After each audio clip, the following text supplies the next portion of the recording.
Olá pessoal, tudo bem? É um prazer estar aqui mais um dia. Meu nome é Marinês, eu sou uma das colaboradoras do GEAFA, Grupo em Ação Francisco de Assis. Nós estamos nesse canal às segundas e às quintas-feiras, às 20h30, com o Evangelho. E nas terças, quartas e sextas, nós estamos aqui com o momento intimista com Jesus. Nas sextas-feiras, esse momento intimista é dedicado às crianças.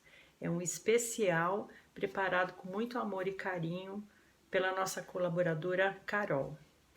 Bom, eu escolhi hoje uma parte de um livro chamado Saara, Palco de Redenção. É um romance do espírito Claudinei e foi psicografado pelo médium Eurípides Kuhl. Eu gostei tanto desse pedaço, eu vou ler para vocês e aí a gente tece alguma consideração aqui. O capítulo é o capítulo 4, chamado Multidão do Deserto. Prova irrefutável de que na prece, em qualquer idioma, de qualquer raça, credo, religião ou seita, e até mesmo para os ateus, o importante é a intenção. Jamais negado amparo espiritual se fez presente. Isso porque Deus, o sublime Criador, incriado ao estabelecer as leis que regulam a vida dos seus filhos, engendrou mecanismos eficientíssimos de resposta às solicitações feitas com fé, mas sob a auréola do amor. Isso quando se pede é para si próprio. Agora, quando a petição é para o próximo, então, foi assim que, sem registro para vistas humanas, aproximou-se de Tecate e Moeb uma entidade irradiando luz, que no plano espiritual sobrepujou até mesmo a claridade daquela hora no plano terreno. O bondoso protetor espiritual, em gestos calmos e precisos, avaliou a situação e de pronto captou o que se passava e o que fazer. Esse espírito, com a caridade pousada no seu viver, de pronto assimilou que ao combate entre encarnados seguira-se hediondo assalto de espíritos desencarnados. No mesmo instante, invisível também aos olhos de encarnados, uma verdadeira chusma de vultos de assombroso aspecto, qual se estivessem vestidos de matéria escura, pegajosa e envoltos por brumas pardacentas, alvoroçou-se e debandou. A medo com gritos roucos. Foi o que Moeb enxergou como morcegos.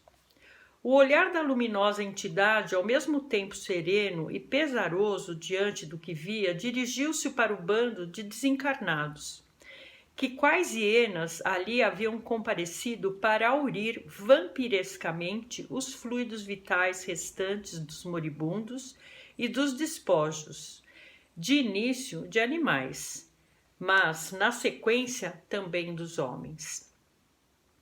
Ergueu a destra e disse-lhes: Deus os abençoe. Embora ditas em tom natural, as palavras do guardião insuflaram-se de desconhecido volume sonoro, sendo ouvidas por todos aqueles pobres malfeitores do além. Todos tentaram fugir dali, indo para longe do homem de luz, mas justamente o cenário de horror que lhes era enganoso, quanto infeliz fonte de sobrevivência, prendeu-os por sintonia plena com aquele tenebroso clima. De forma inexplicável, não puderam se afastar, como se algo os grudasse ao solo que para eles era também pegajoso. No sentido figurado, entretanto, o verdadeiro milagre aconteceu. Todos, sem exceção, desistiram da desabalada fuga. Perderam o medo e voltaram-se para a veneranda entidade. Já não mais para prosseguir na nefanda apropriação, mas sim de alma subjugada a uma força maior, invencível, sem contudo representar-lhes qualquer ameaça. Esse, um dos prodígios do magnetismo usinado pelo bem. Tamanha e tanta era a compaixão do protetor espiritual pela ignorância daqueles salteadores desprovidos de corpo físico, que do alto do céu, sem nuvens, um potente feixe de luz banhava-o por inteiro, qual se um segundo sol individual o brindasse. E o bom espírito, sempre com o braço estendido, tendo as pontas dos dedos da destra brilhando como diamante, com ele descreveu um arco de luz que acabou por iluminar e se materializar envolvendo todos os fugitivos. Estes, imobilizados por potente e desconhecida força, superior à sua capacidade de resistência, voltaram o olhar para o ponto do qual vinha aquele foco luminoso, que, embora sem maltratá-los, quase os cegava. A cena foi comovedora. Ajoelharam-se todos, mãos à frente também, postas no solo juntamente com a testa, clamaram a uma só voz, por Alá. Aos tristes e ignorantes espíritos, pareceu-lhes que o profeta Maomé em pessoa ali estava. Nem há necessidade de sabermos se aquele era mesmo o venerável profeta que intermediou o aporte do Alcorão ao planeta Terra. Fundamental é o fato de que, como o amor de Deus tem invariavelmente recursos adequados para, no tempo e espaço necessários, promover o retorno das ovelhas desgarradas ao aprisco, visando sempre o progresso espiritual dos transviados do bem. O iluminado espírito trajado à moda árabe, sem a menor afetação, conclamou o bando a uma primeira e imediata reflexão. Filhos meus, como vocês se esqueceram daquilo que Alá nos recomendou sobre o sangue? Se nem o sangue dos animais é lícito, mais grave ainda é a apropriação humana. A pergunta em forma de admoestação, recordação e conselho referira-se à transcendental recomendação ao coronista sobre a proibição da ingestão de sangue. Os interpelados entreolharam-se constrangidos, logo todos baixaram o olhar envergonhados. Sem a menor altivez e de forma compreensiva, o emissário da fraternidade deu tempo a todos para a autoanálise a qual ele os induzira. Por quase 3 minutos o silêncio imperou naquela assembleia do além.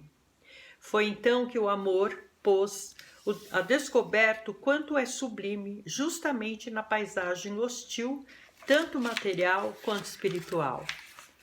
O protetor Alcondorado começou a caminhar em direção aos estupefatos desqualificados morais. Com passos firmes e extrema bondade no olhar, foi colocando a destra na cabeça de cada um. O energético vibracional que lhes repassou fez com que saíssem do patamar espiritual em que estavam mergulhados há tempos. Ao receber esse amoroso amparo de grande poder fluídico, um deslembrado bem-estar visitou todos aqueles infelizes, como o ar puro que alguém consegue aspirar vindo à tona depois de um quase naufrágio. Quais crianças travessas pilhadas furtando frutas em pomar alheio, todos se sentiram invadidos de vergonha e arrependimento por aquilo que até então vinham fazendo. Foi pensando nessa imagem que o augusto benfeitor sentou-se bem ao centro do círculo formado pelos seus novos pupilos, recém-admitidos, cerrando os olhos e erguendo as mãos em súplica, orou em voz pausada. Pai nosso, permita que seus filhos aqui presentes sejam alimentados pelo seu amor.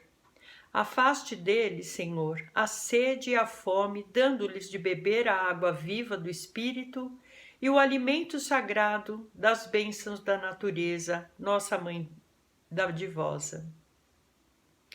A oração assim tão curta, no entanto, produziu formidável resultado. Frutos saborosos, tâmaras, pêssegos e figos começaram a cair lentamente do céu, estacionando à altura das mãos daquelas pobres criaturas, esfaimadas e torturadas pela sede, até então se alimentando apenas das energias restantes dos despojos de animais e de homens. Nas mãos do protetor surgiu um grande vasilhame com água fresca, que foi dividido por todos e ainda sobrou. A um generoso gesto do espírito amigo, os famintos sentiram-se autorizados a apanhar e a consumir aqueles frutos. Foram instantes de inesquecível felicidade para eles. Quando todo o grupo estava saciado, alguns daqueles rudes espíritos, num gesto que a gratidão, talvez a mais deslembrada de todas as virtudes, produziu, foram humildemente se ajoelhar diante do enviado celestial. Ó, por Deus, disse ele, não façam isso, meus filhos. E assim, esse trecho que eu achei tão maravilhoso, eu queria compartilhar com vocês a capacidade do amor de Deus em socorrer os seus filhos, sejam em que lugar for, de que forma for. Uma vibração traz o alimento para cada alma e faz com que cada ser humano se lembre de quem ele realmente é. Tá bom? Fique em paz, boa semana, um grande beijo a todos e venha para o nosso canal, assista os nossos vídeos, tá bom? Grande beijo!